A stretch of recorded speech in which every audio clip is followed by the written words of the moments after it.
Hi folks, I'm Aslin Law from AZ Entertainment.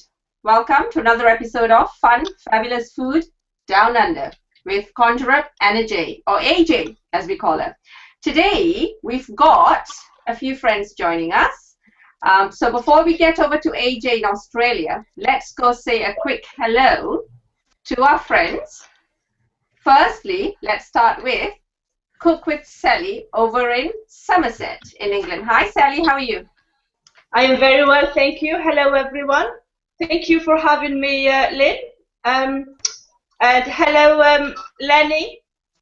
Hi, Sally. I'm sorry, I just lost it. I am Sally from www.cookwithsally.com, and it's lovely to be here. Excellent. It's great to have you. You know, I love having you. I tell you why. It's for selfish reasons, because I love your kitchen. Oh, thank you. I have everything hanging from the ceiling. Yes, we can see that. Right. And if Sally appears a little out of sorts because she's still waiting for that beer her husband promised her. I know. Man. Now we're going to go over to Trinidad to say hello to the great Larry Fadillier. Hi, Larry. Hi, Aslin. It's good to be on. Hi, AJ. Hi, Sally. Hi. Last time I was in a hangout with you, as was when I was in Denver, wasn't it? That's right. Yeah, That's right. yeah. Yeah, Simply Singapore, the one that you were hosting. Yeah. It's good to be back. It's been a while. It's really good to be on. I forgot how good it is to be on a hangout with you. Go on. Yeah, that was my last hangout, actually. What's that? Oh, there you go. Yeah. We need to get you back in the groove. Thanks, Larry. I know. Now we're gonna go over to AJ in Sydney. Hi, AJ. Yeah. I'm in Sydney, and for once I have hit it on the head. Do you know the first meal that they served to the G20 summit? A barbecue. So we're very on point this morning. And what I'm going to do is I'm not going to do salads and things because you can work that out. The recipes I'm going to put up in the next 12 hours, so you'll be able to get them. And I'm going to work with three main ingredients. I'm going to do a piece of fish, and they're small because I only have a small pan. If I was to go out and barbecue now, my neighbours would kill me. Okay, AJ, I'm gonna just interrupt you for a minute. For our viewers, let's tell them AJ is going to do barbecue recipes today, but she's going to cook it on the skillet because what time is it in Australia now? 6 o'clock. There you go. So that's what she was saying. The neighbors will kill her. Yeah, so barbecue recipes, but on the skillet. Go on, AJ. Okay, so I'm going to work with some really prime ingredients, which I think is the key. The better the produce, the better result you're going to have. I have a friend who's a poultry breeder, and I've just got, see this tiny weeny little spatchcock or poussin. So I'm going to cook some of that. I've just broken it down. I'll just do a couple of pieces. And I'm going to do that in a lovely sort of, you'd be familiar, Aslan, with this. It's just a very aromatic sort of 5-spice, salt, pepper kind of thing.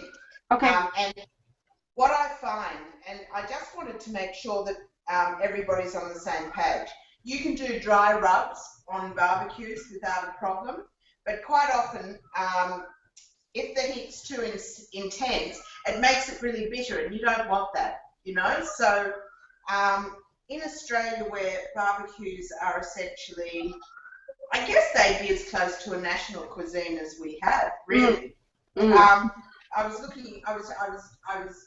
thinking about it the other day, and our Indigenous people have been barbecuing since sort of the beginning of time, and it wasn't big here because, as I said to you before, we had an incredible British influence.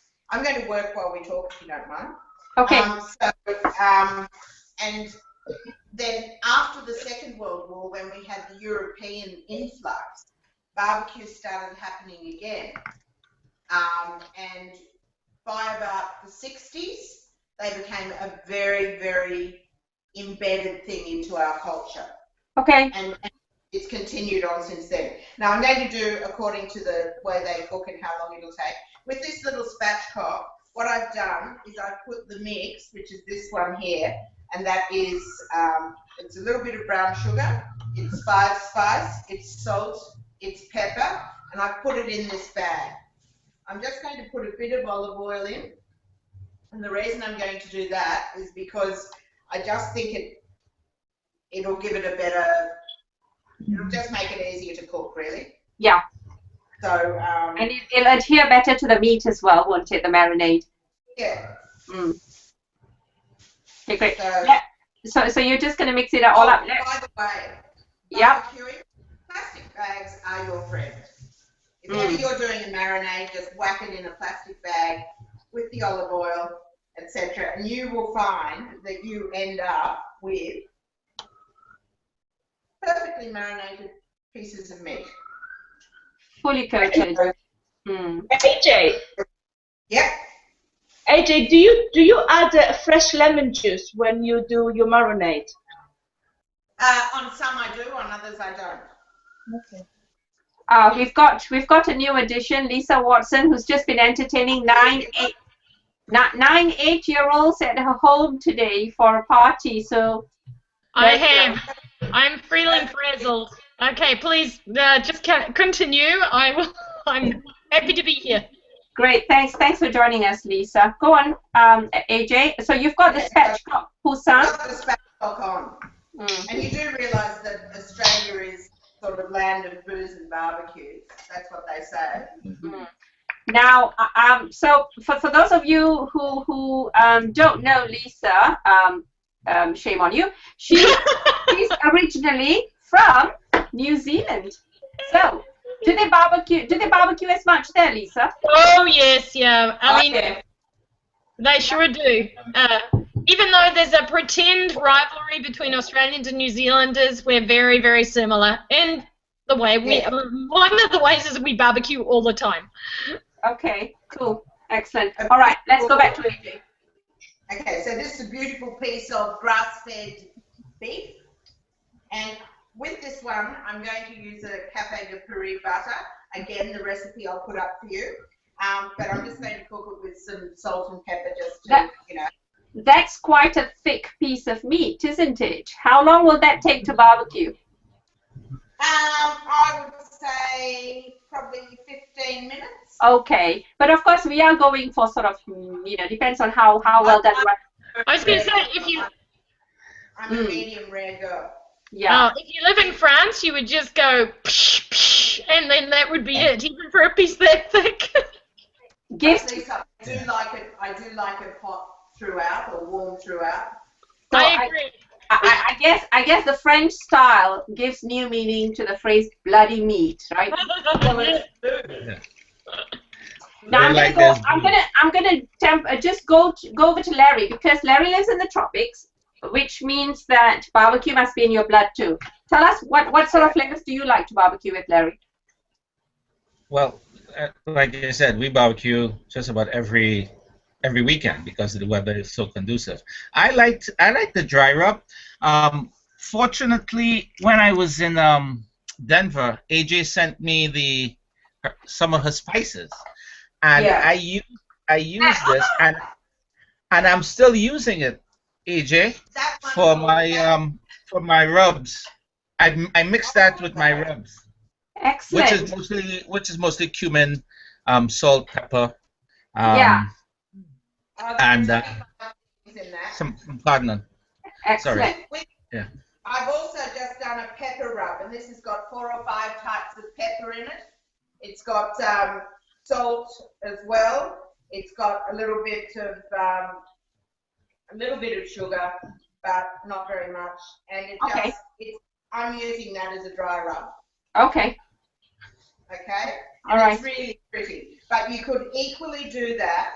You could equally do that with a bit of olive oil if you wanted. Okay. Well, now while AJ is doing that, I'm just going to go back to what Larry mentioned just now. AJ sent me some samples as well. Now, for those of you who don't know, AJ has got her own food brand, Conjurup Food, and they are extremely good. She's got 4 cans. This is number 2, the meat rub, and it works. It's extremely well as a marinade and for lots of other things as well. Are they spicy? You'll get her exporting worldwide soon. Are they spicy? Some of them are spicy. Some are spicy, some are not. I'm doing a lot of behind-the-counter work for butchers and restaurants and stuff, so I've got a whole lot of others apart from those 4. I'm just going to make. I don't know, and Larry, you can all tell me what you think, but when I do fish, I like to keep it pretty simple because I love just the fish flavor to come through. And if you've got a lovely piece of fish, like this is just a lovely piece of ling. I think it's always nice just to grill it and then put a butter or something after it. Yeah, exactly. So I usually use parsley butter. Yeah, Larry, you were saying? Yeah, I just usually use a garlic butter sauce. Okay. And squeeze a little lime when it's finished, and that's it. That's it. On fish. Yeah. Okay. And what's the fish you've got there, AJ? This is beautiful Australian ling, and again, it's a lovely thick piece. It's a ling. But I like it because it's a steaky fish, and it's a really good fish for barbecue. Okay, great. I'm just gonna take a moment to say hello to folks. We've got Carmen, Jamal, Namal. Ooh, look, we rhyme as well. Let's go. Let's see what. Let's see what. God, will you stop moving? Comment tracker. Right. Carmen Mandage says, "I just love barbecues. This looks wonderful." And one more comment from Carmen before we move on to the others. I think the French are more into flambe, are they? And Jamal, okay, I'll let Lisa read this. Lisa, go on. Ouch, je me suis trompée d'émission. Bon, ça ne fait rien plus tard. He can't make it at the moment. He made the wrong thing, and he'll be there later. and he actually posted a comment earlier on saying, "Hi everyone, sorry I'm late." Right, and now I've got one for Larry here from Namal. Wow, Larry Fanilia, you are here too. Everyone's pleased to see Larry, so there you go. Yeah, it's nice. Seen much of Larry. Yeah, Aslan had to drag me out today, but I mean, I was gonna come anyway to see my my favorite Aussie foodie. Yeah, he's been too busy gallivanting for the last for 2 months. Yeah. Pretty much. Anyway, back to the kitchen. So what you doing now, AJ? So what I'm doing now is I'm just making a bit of a lemon butter.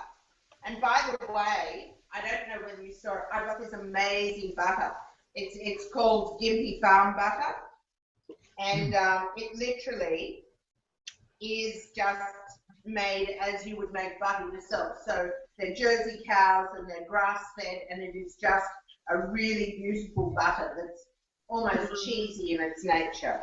I do miss the batter from the Antipodes. It's something else. It's actually got a taste.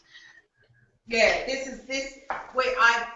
I've got a New Zealand girl in the house, and we had Vegemite on toast last night. Are you using that butter? And I said yes, and she said, "Oh God, it's almost like cheese. It's yellow and delicious."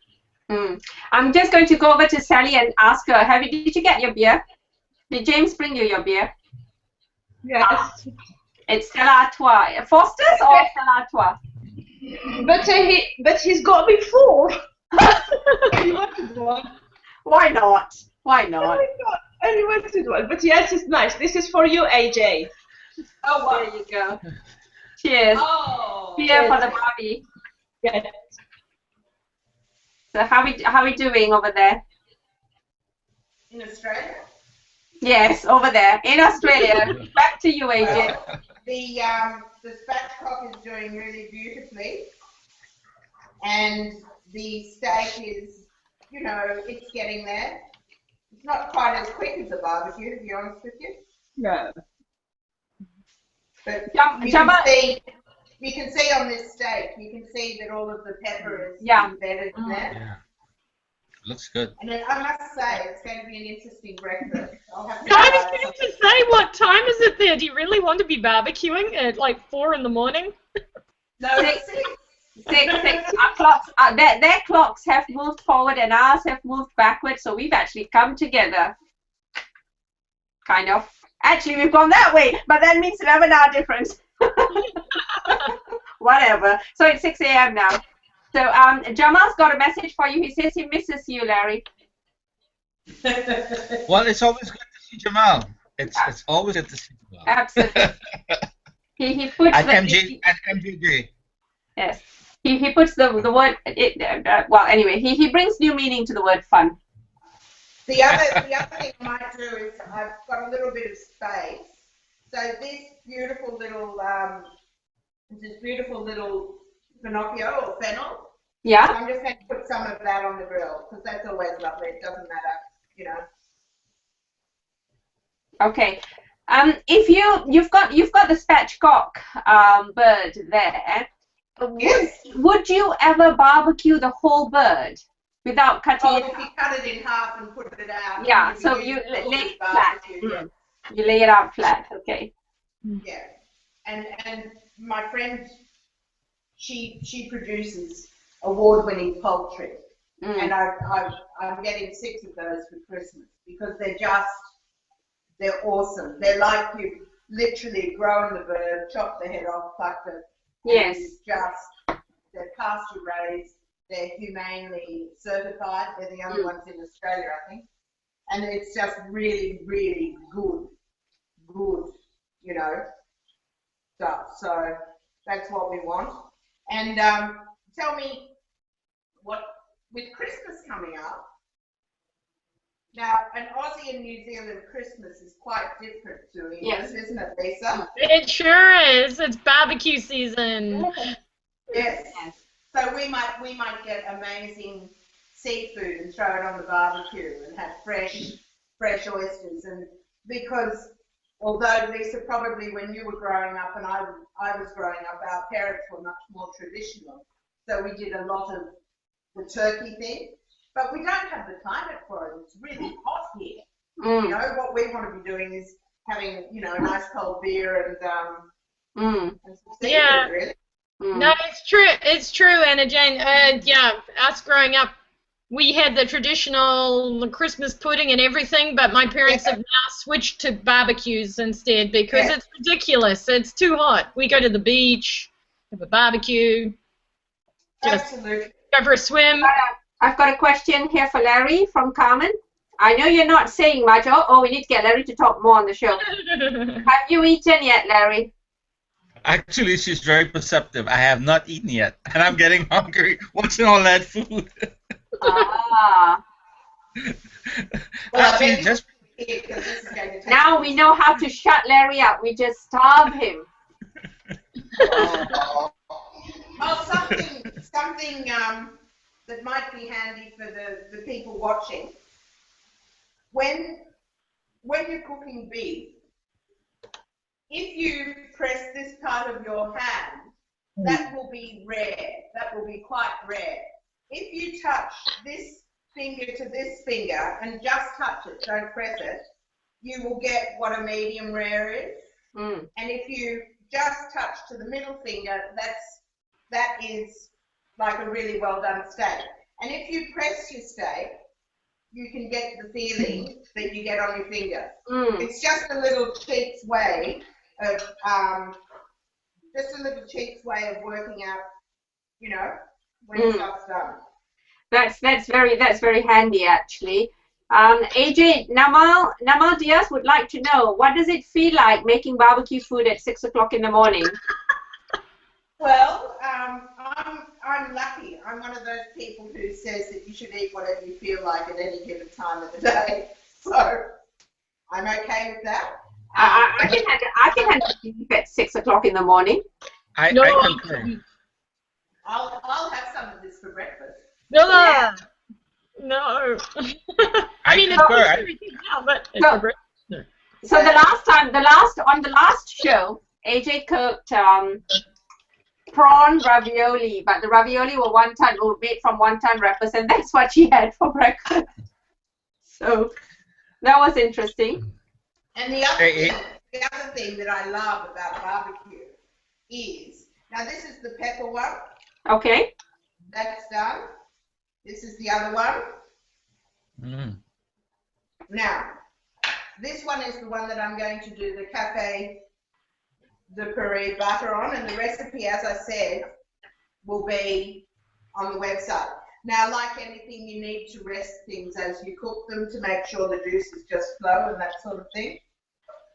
So while I'm doing that, I'll just cook a little bit more fennel. Okay. All of AJ's recipes can be found on her website. That's Conjurup Food. CONJUR. Conjurup.com. Yeah.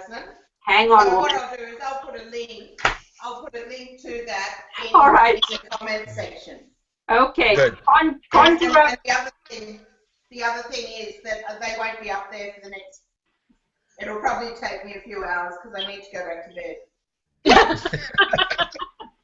After eating a steak. Oh, well, hey, No, don't they say eating protein lets you have a good night's sleep? Well, I should have eaten it last night because I didn't have a good night's sleep. That's for sure. Right, I'm going to just ask Sally because I know she loves her barbecue, and you requested this, didn't you, Sally? What sort of favorite marinades do you use for barbecues? Oh, very easy.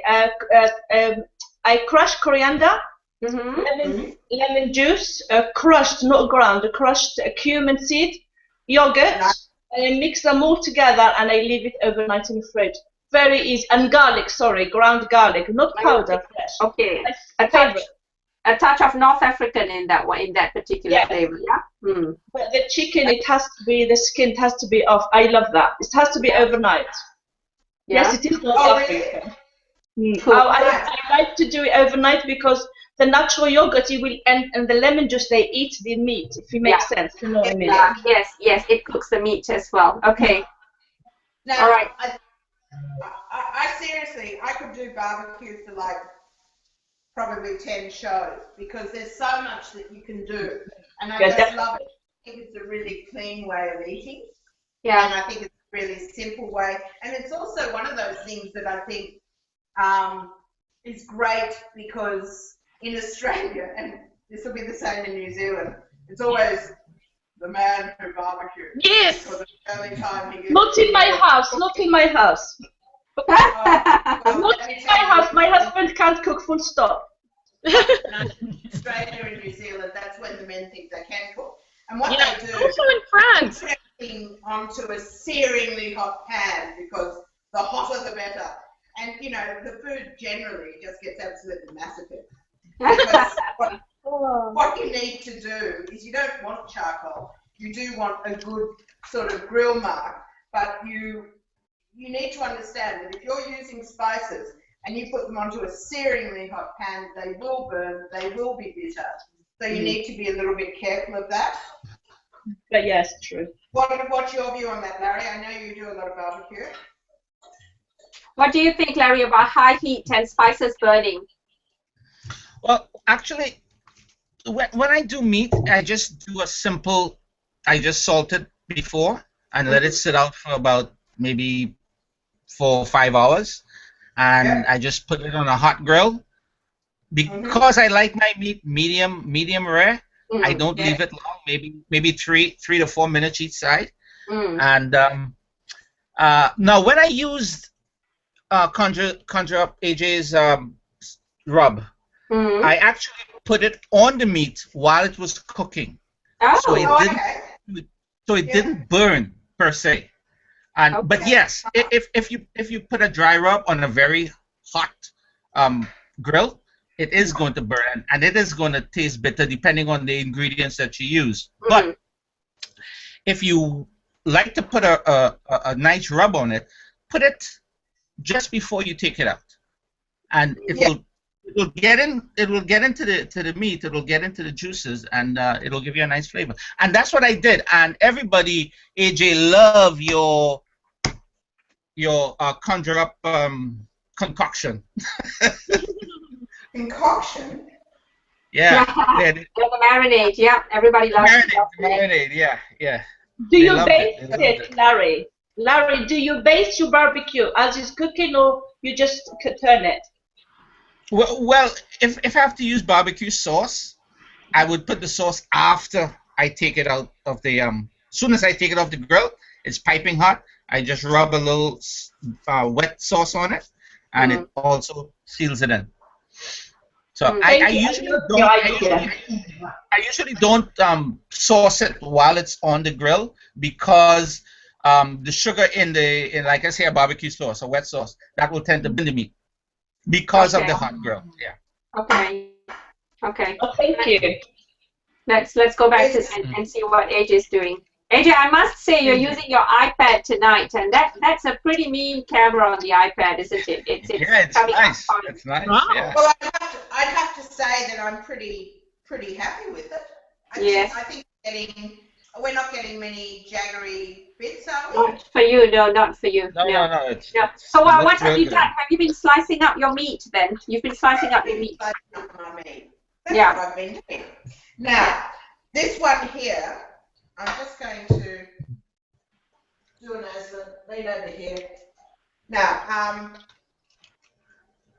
I'll just clean up the plate a little bit, but essentially, over here, I've got the beef with the Café de Paris butter, which sort of has herb and anchovy and a few things in it, and it's a very interesting butter that classically goes with a lovely beef steak. Now, you can see here that I think you can see it's quite easy. Oh, back a bit, AJ. Put it back a little bit because I can't see it. Ah, perfect. There we go. Yeah. So basically, you let your steak rest, put your butter on, and it'll. Normally, you would obviously not have these all on the one plate. Now, this one here is the one that I've used with the pepper, and I love this. And I've just developed this recently for some butchers, and I'm telling you, it is just the most delicious rub. Okay. And again, I've cooked very much medium rare.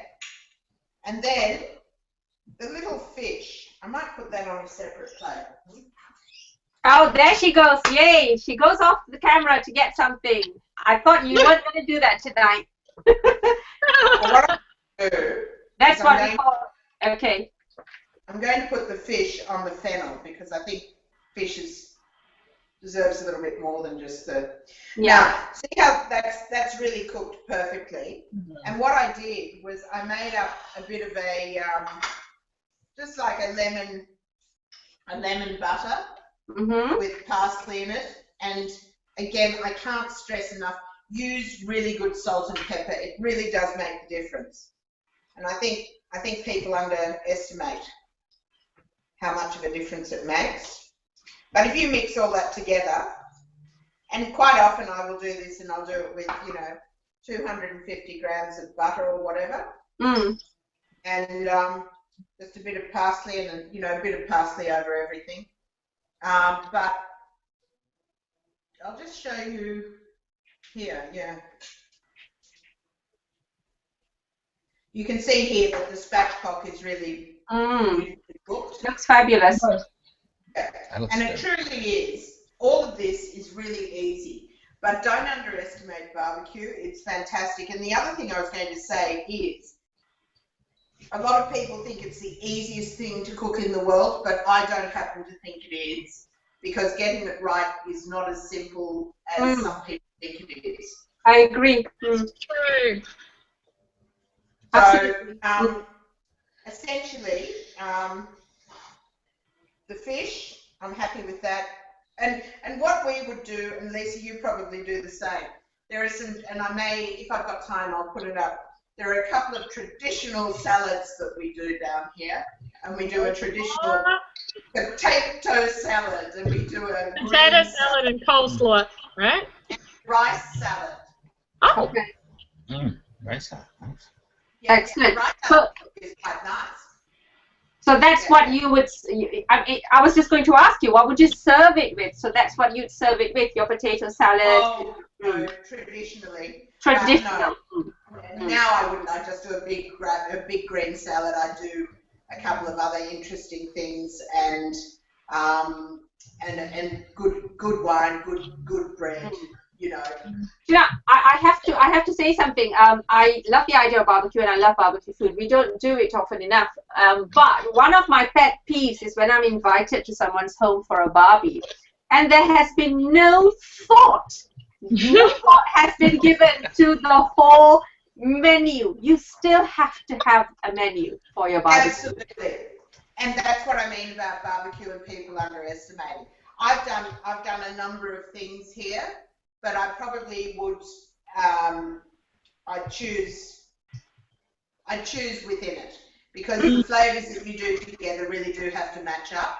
So if I was doing sort of the spatchcock with the Asian flavour, I'd go more for a more interesting salad. So I might do a green papaya or something like that salad, so that you get those aromats and the zestiness of that salad.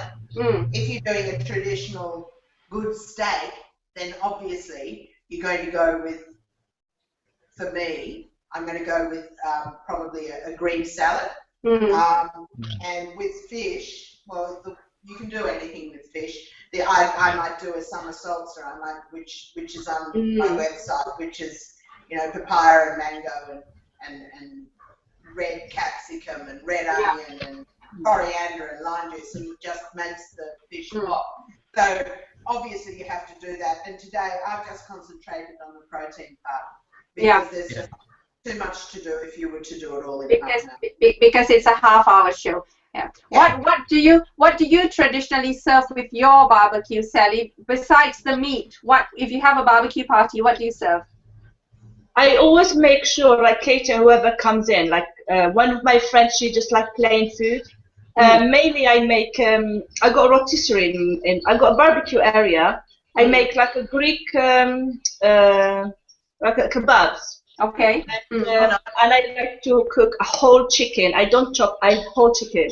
Okay. And you know, big steaks, and then I slice it in front of everybody. I like to serve it with a heavy salad. So when you sit down, you don't move. And I'm the one who makes barbecue in my house, not my husband. Okay. So Sally, what were you expecting today? Something along these lines? Honestly, I thought I was expecting. You're gonna laugh. I know it's early in the morning. I expected to have a hat and a Foster in your hand and tucking it all in. And you know what I mean? I didn't expect it to be like, oh, class. I did think about putting on a hat and sunglasses and putting on some Nivea cream. Honestly, I went to. But then I thought. Nah. I thought I was going to get the hat because my son lived there, and he did one in Christmas by the beach, and he did all that. And I thought, yes, the hat and. Yeah, we'll have to, but the thing is, because of the time difference, it's not easy to do. I can do that, but those hats are specifically for tourists. Nobody actually does it. No, she's lying. All Australians wear them all the time. I know. I come from down there all the time. Lisa, now that I've got the camera on you, what do you serve along with your meat when you barbecue? Actually, my 10-year-old son cooks the meat. He's much better than I am. I've got no patience, but he stands over the barbecue and he makes sure nothing gets burnt. He's fantastic. But with it, I serve, like AJ, I serve a green salad, and often I serve caponata, which is a Sicilian mixture of aubergine is the main ingredient, eggplant, but you can put in red capsicum, olives, pine nuts. Yeah, quite often known as the Italian ratatouille. Yeah, the Italian ratatouille. There we go. And so I often serve that alongside it as well. Okay, cool. And Larry, what do you typically serve with your meat and fish when you barbecue? Typically, just a garden salad and maybe some Spanish rice and a potato salad. Okay. What do you guys drink? What do you guys drink in the Caribbean? It may sound like a stupid question. Is it? I mean, because I think Caribbean drink. I think rum. Yeah. Well, believe it or not, a lot of the Trinidadians are now like drinking scotch and vodka, and a lot of people are shying away from rum because of the potential to get diabetes from really? from rum. Yeah. Really? Because remember, rum is a byproduct of sugar cane. Yeah. So, that's right. So basically, I cook with a lot of rum, but I don't drink it. Okay. Yeah. All right, Larry. Yes, we believe you. Yes, AJ. Right. We're going to go back to AJ for the final words on her recipe before we start saying goodbye. So we've got a beautiful pepper rub, which I'll put the recipe up for, and I think you'll like that very much. It's just enough. And we've got a lovely rub or marinade, and both of these you can use as a marinade. The 5-spice one, you'd know that one, Aslan, but I just love it. And with poultry, it is sensational. It's really good. And you can use, the other thing is you can use both of these. If you were to do a whole fillet in the oven, you can use them. You know, if you were to do a whole chicken in the oven, you can use this. And the idea is that you do that. Okay? Make sure that you don't overcook your meat. Make sure that you pace yourself. Make sure you leave yourself enough time, because the worst thing you can do in trying to cook meat quickly is to really beef up that barbecue. Yeah. Because all it does is kill it. And just, again, I say it, and I know I say it every time I come on. It's all about the produce. It's all about getting the best produce that you can. Try and get grass pasture-fed beef, because it just has much better flavour and much better living conditions. Try and get free-range chicken, and try and get sustainable fish. It's really important. Okay, I definitely agree. Great, thanks AJ. That was very, very good. We'll come back to you to say when we to leave, but let's go say goodbye to our panelists. To all of you panelists, thank you very much for joining us. Sally. Thank you for having me. Thank you for having me, Lynn. And AJ, big thank you thank you for suggesting it, Sally. And when? Thank you very much. When's your new green cooker coming, Sally? Well, it's supposed to be tomorrow. Hopefully it's Friday. They promised to be tomorrow, but I think it's Friday. Oh, okay. All right. That's 5 days. Lisa, thank you so much for joining us. It was a pleasure. I'm sorry I came in late, but anyway, it was a pleasure to be here, and it's nice to see some real barbecue being cooked by a real barbecuer. A barbecuer. Yeah, there you go. I knew it. Larry, it was good to have you on the show, seeing you on the show again. Yeah, it's good to be here after a long absence. And AJ, everything looks good on that plate. I am so hungry now. I am going to go in my fridge and take out what I have to take out and start cooking. Well, that was nice. I noticed, Larry, that you posted a picture of what looked like a great little spatchcock. Yeah, that was done by my friend Mike Lang from Ohio. He's a grill guy, and he did a turkey. Spatchcock, a turkey. Spatchcock. Okay. Yeah. Cool. Excellent. Thank you, folks. Thank you so much for joining us. Everybody in the audience, Carmen, Namal, Jamal, Bruno, Miguel Santos. Thank you again for watching. We're going to go over to AJ in a minute to say goodbye, but let me just tell you, Savor the Flavor is back again this week. We've got 2 episodes. It's a busy week. On Thursday, we're off in Malaysia to see Shannon again. Savor the Flavor is in Malaysia on Thursday, and on Sunday, we're doing Thanksgiving with Joy and Brittany. So watch out for when the events are on. Right, AJ, say goodbye for us, will you? Guys, thank you for watching. And like Sally suggested, barbecue. And if you want me to cook anything in particular, just let me know, because it's always interesting. And I prefer to cook something that you guys might want to look at, rather than me just going off on some silly tangent. So, again, I'll see you the 3rd weekend. Oh, hang on. Is the 3rd weekend of next month Christmas? We will, yes, we will. If we have to move dates, we'll move dates. We'll just say we'll see you next month. That's it. Okay. We'll see you next week. No. No! Okay. Morning, come on. Let's try that again. Let's try that again. Read my lips, AJ. We'll see you next month. We'll see you next month, and thank you very much. Bye.